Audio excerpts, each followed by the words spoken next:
Assalamualaikum warahmatullahi wabarakatuh dan salam sejahtera buat kita semuanya. Lesson learn untuk agenda 3 klaster 3 yang meliputi materi pembelajaran manajemen keuangan dan manajemen risiko. Menurut saya adalah risiko dalam konteks instansi pemerintah merupakan kemungkinan terjadinya suatu peristiwa atau keadaan yang tidak diinginkan atau merugikan yang dapat mempengaruhi tujuan atau sasaran instansi yang telah ditetapkan dalam memberikan pelayanan publik kepada masyarakat. Tidak ada instansi yang terlepas dari adanya risiko. Risiko ini dapat berasal dari berbagai faktor, seperti lingkungan eksternal yang tidak terduga, kebijakan pemerintah di semua tingkat yang berubah, kemudian teknologi yang tidak berfungsi dengan baik, dan tentunya karena faktor sumber daya aparaturnya. Dalam berbagai aspek, risiko akan selalu ada.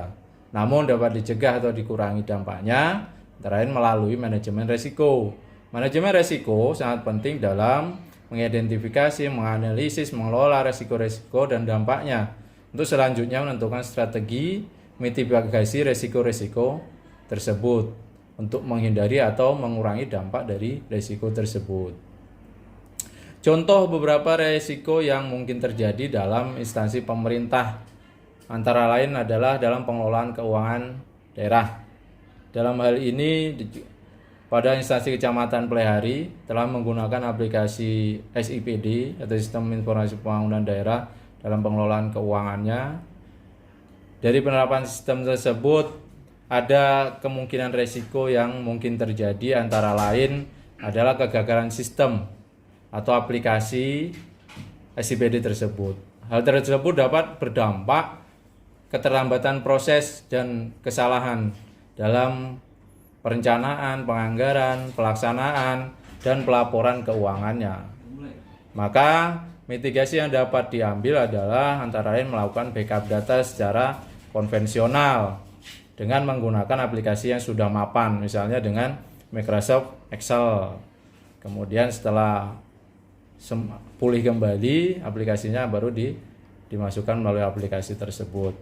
Kemudian yang kedua, resikonya ketidaktahuan pengguna terhadap penggunaan aplikasi SIPD atau sumber daya tidak begitu menguasai aplikasi tersebut.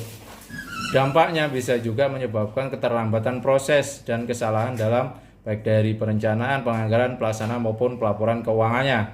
Maka mitigasi yang dapat dilakukan adalah pertama melakukan pelatihan internal, kemudian sharing keterampilan bagi sumber daya aparatur yang sudah menguasai kepada rekan sejawatnya yang belum menguasai.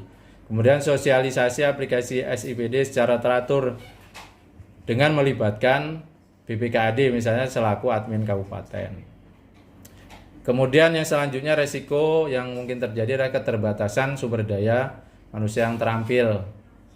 Ini juga dapat menyebabkan keterlambatan proses dan kesalahan dari perencanaan, penganggaran, pelaksanaan, dan pelaporan keuangan.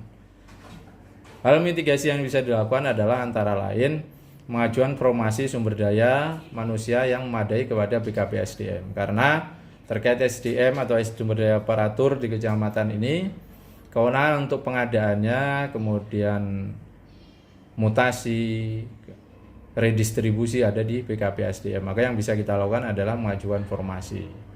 Kemudian yang kedua, melakukan pelatihan dan mengembangkan kapasitas pegawai yang tersedia secara berkala.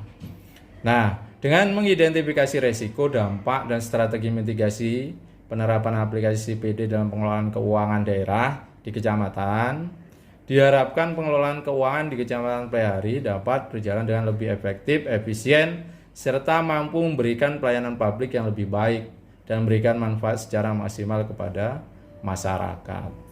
Demikian yang dapat saya sampaikan. Terima kasih atas perhatiannya dan mohon maaf bila ada kekurangan. Billahi taufiq wal hidayah. Wassalamualaikum warahmatullahi wabarakatuh. Dan salam sejahtera buat kita semuanya.